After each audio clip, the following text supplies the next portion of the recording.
વડોદરાના કારેલીબાગ રાત્રિ બજારમાં આતંક મચાવનાર અસામાજિક તત્વો ઝડપાયા છે. પોલીસે લૂંટનો ગુનો દાખલ કર્યો છે. વડોદરાના કારેલીબાગ રાત્રિ બજારમાં અસામાજિક તત્વોએ આતંક મચાવ્યો હતો. જોકે તાત્કાલિક એક્શનમાં આવેલી હરણી પોલીસે કાયદાના સંઘર્ષમાં આવેલ એક સગીર સહિત 4 ઇસમોની અટકાયત કરી છે. હરણી પોલીસે સીસીટીવી ફૂટેજના આધારે આરોપીને ઝડપી પાડ્યા હતા. આરોપીને મેડિકલ ચેકઅપ માટે એસએસસી દવાખાનામાં લાવાયા હતા. સમગ્ર મામલે ગુરુવારે ડીસીપી ઝોન 3 અભિષેક ગુપ્તાએ માહિતી આપી હતી. આરોપીની ધરપકડ કરી નામદાર કોર્ટ સમક્ષ રજૂ કરાશે. પાણીપુરીની લારી ઉપર પૈસા બાબતે રકઝક થઈ હતી. પાર્લરમાં તોડફોડ ₹700 લૂંટ કરી હતી. પોલીસે કુલ 4 આરોપીની ધરપકડ કરી છે. તમામ આરોપીઓ સામે લૂંટનો ગુનો નોંધાયો છે. અમને ફોન પર જાણ થઈ કે આવી કંઈ ધમાલ થઈ છે, આવો કંઈ બનાવ બન્યો છે, એટલે એના માટે અમે તરત ખબર પડી એટલે આવ્યા પહેલાં અહીંયા આવ્યા ત્યારે તો હાલત થઈ ગયેલી. કોઈએ કાચના ડીફ્રીજ અમારા પાર્લર મશીન તોડી નાખેલા. આ આઈસ્ક્રીમના મશીન તમે જોવો છો અહીં તોડી નાખેલા છે.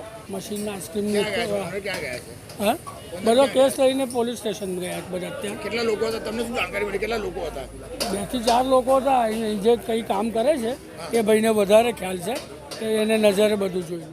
મેં તરત જ હું એકચ્યુઅલી પોતે જ ગભરાઈ ગઈ હતી અને એકદમ જ મને ખબર ન પડી કે હું શું કરું. એટલે પછી મને કીધું કે પોલીસ કમ્પ્લેન કરો તો એટલીસ્ટ તમને કંઈ સહાયતા મળશે એ લોકોની.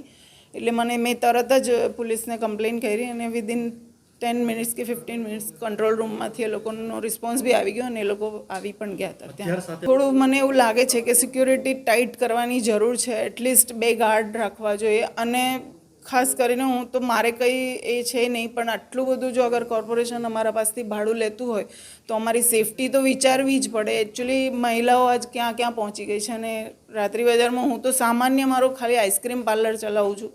મને રસ્તામાં કે ક્યાંય કોઈ તકલીફ નથી પડતી, આજ સુધી નથી પડી. પણ હવે સવાલ ઊભા થાય છે કે હવે આગળ શું. અને અગર આજે હું અહીંયા પોલીસ કમ્પ્લેન કરું કે કંઈ પણ કરું, કાલે સવારે મારે તો રોજનો રૂટ છે મારો એ જ કે 4 વાગે મારે રોજ જવાનું જ છે. તો મને આગળ તકલીફ નહીં પડે એની કોણ ગેરંટી લેશે? ગઈકાલે રાત્રે જેવી પોલીસને બનાવની જાણ થઈ, પોલીસ તાત્કાલિક સ્થળે પહોંચી ગઈ હતી.